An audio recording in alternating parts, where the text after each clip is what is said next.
Hey, what's up, everyone? How are you guys doing? It's Friday. It's time to relax. But before you go to relax for the weekend, let's talk about targeting. So, when you do Facebook ads, targeting is so important because think about it. You can have the most amazing funnel, you can have the most amazing messaging, but if you're targeting the wrong people, they're not going to listen, they're not going to buy. It's like going to a soccer match trying to sell or a soccer field trying to sell ballet shoes. It doesn't make sense, right? So you need to have the correct audience in order to sell your products.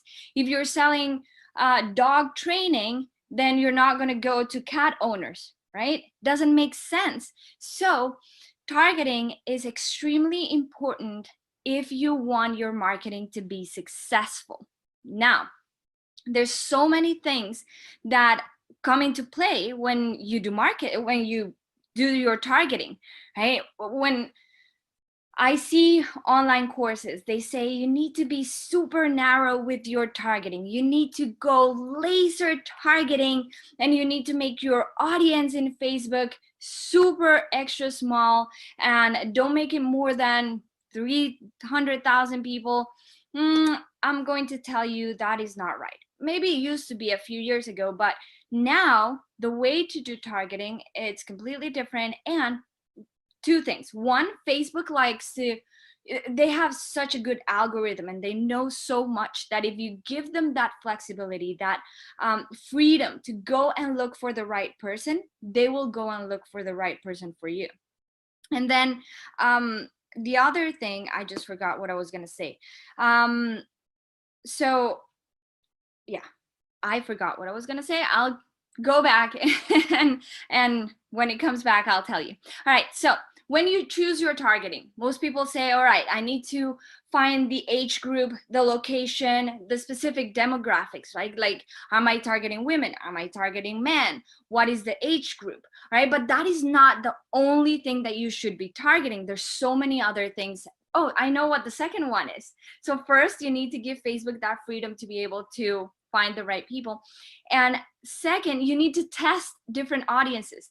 Test.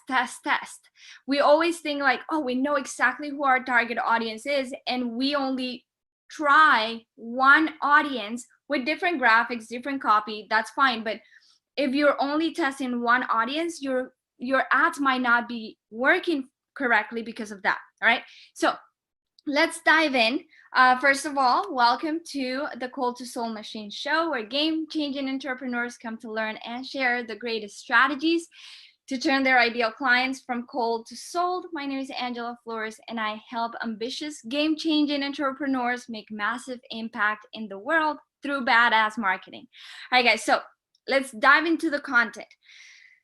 First of all, before you even think about targeting on Facebook, doing Facebook ads, you need to have a proper funnel that converts. Your messaging needs to be on point on the funnel. It needs to talk specifically to your ideal client.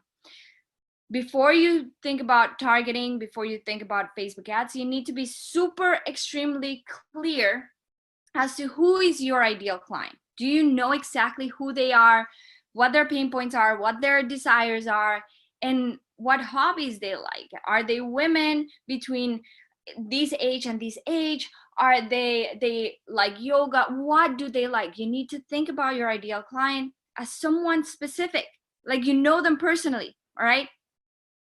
Now, how can we target in Facebook? When you go into the business ads manager, Facebook starts asking you like, where is your ideal client?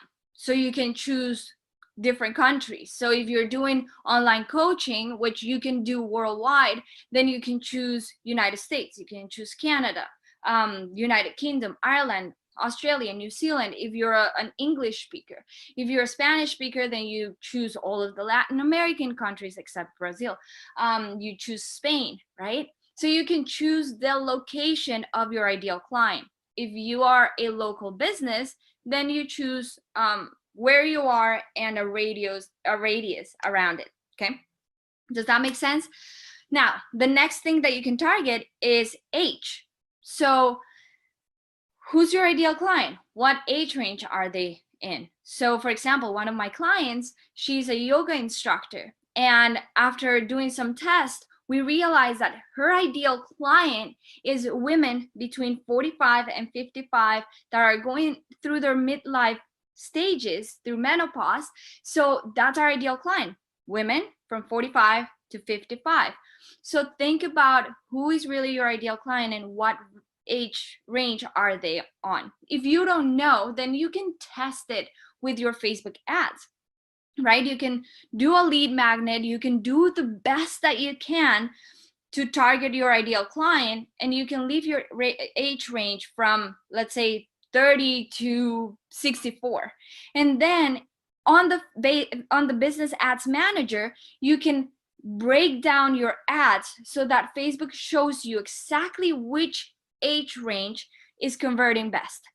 Whoever has the best click-through rate, whoever has the best cost per lead, then that's your ideal client. That's the ones that are reacting better to your messaging, right? So you can test that too. Now, the next thing that you can target, the next thing that you choose inside of the business ads manager is the gender. So is your ad, your product specific for women or for men, or you can choose both, all right? Now, this is another thing that I like testing. When you put all, you choose men and women, then you can tell Facebook, hey, break this down into men and women so it shows you who's performing best. So for example, we had a launch last month with one of our clients. He teaches how to lose weight by eating more, and we were targeting men and women because that's his ideal client. He can train men and women the same. But then when we were doing the ads, women were reacting like crazy to his ads. The click-through rate, everything for women was amazing. They were clicking, they were buying, they were participating, while men, they were not so active. So we decided, well, if we want to save money and we want to make the ads cheaper, then let's only target women.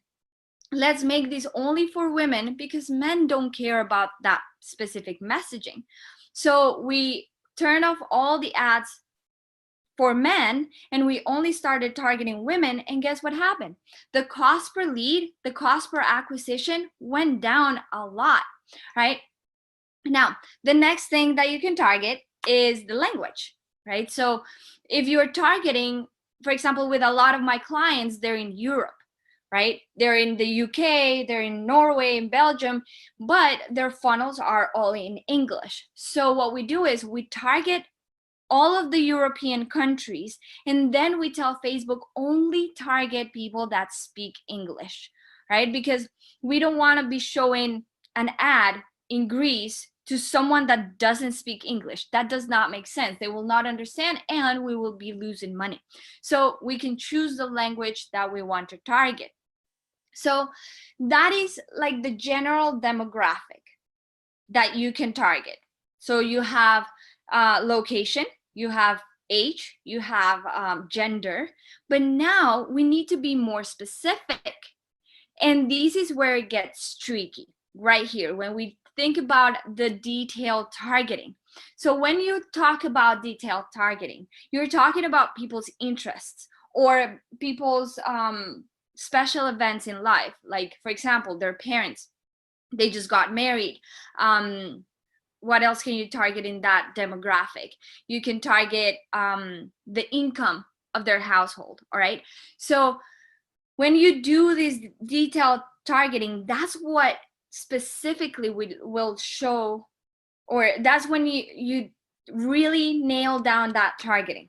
Now, I know I told you that you need to be broad or you need to test broad audiences so Facebook has that freedom, but we don't want to target 30 million people. That's crazy. Let's put it down to 4 million, 3 million. So what I like to do is I like to test broad audiences with 5-6 million people in it.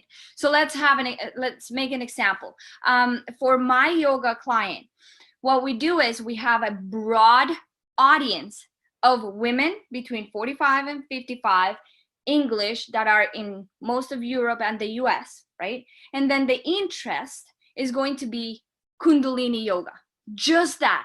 I want everybody that's interested in Kundalini yoga, or in general in yoga. That is quite broad, right? I'm not narrowing it down further. I like to test that. And then I make another audience that will narrow that down and will allow me to target more specific people, right? So, for example, I do women between 45 and 55 that are in Europe and the US. And then the interest targeting, I'm going to do yoga, and then I can narrow it down to parents. I can narrow it down to dog owners, right? So when you do the interest targeting, the audiences, make sure you test broad audiences and then start narrowing them. So let me give you another example. So for marketing, for business owners, right? You can do one audience that is everything that has to do with entrepreneurship. So when you go to that detailed targeting, you start writing entrepreneurship, business owners, small business owners, and Facebook starts giving you suggestions, and you can just add them and add them and add them, right? And then that's like the broad audience for entrepreneurship and business owners. Then you can make another audience that's the same, business owners, entrepreneurship, but then you want to narrow it down to business owners that also like Russell Brunson, because you want people that are already educated in the funnel world. All right. So when you do your ads, not only test the graphics and the copy, you need to also test your audiences. That is extremely important. We see it every single day with our clients.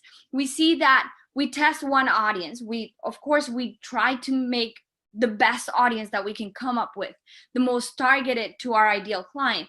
And then we see the CTR, the click-through rate is crap. It's 1% when it should be 3%, right? And we say, okay, maybe it's the graphics, right? So we test different graphics and it's still the click-through rate is not going up. Okay, then it must be the audience. So we start testing different audiences. Let's say business plus spirituality, right? That audience works. Okay, then let's test another one. Another audience that you can start testing is influencers, right? So your audience, your ideal client is already following someone, is already interested in someone that is educating them, that is keeping them interested in your industry, right? So for example, for mindset and for coaching, one of the targeting that we love doing is Glennon Doyle, right? So we target everybody that likes Glennon Doyle or that has read Untamed. We target people that like Joe Dispenza. Okay, so you can do different audiences, like one audience that of people that follow Glennon Doyle, another audience of people that follow Joe Dispenza, another audience of people that follow Tony Robbins, and test them. Test the same graphics, the same copy with the three audiences, and you will see that there's one audience that performs way better than the other ones. And that's because that audience likes your messaging, likes your graphics even better than the other ones. So always be testing those interests, all right? So you can also target behavior and your connections. So for example, if you have a big Facebook page with a lot of followers, you can target only your Facebook page followers, right? But that's a talk for another day. All right, guys, that's it for today. This was a long episode today. So thank you so much for joining me in the Cold to Soul Machine show. I hope that was super helpful for you. If you need more help with your Facebook ads and making your funnels convert, let me know. Contact me. Go to coldtosoulmachine.com and just let's have a chat. All right, contact me on my profile, on my Instagram. There's so many ways to find me. All right, guys, if you need help I'm here for you. Let's jump on a call so I can help you with your strategy and all of those things. All right, guys, I'll see you in the next episode of the Cold to Soul Machine Show. Bye, guys.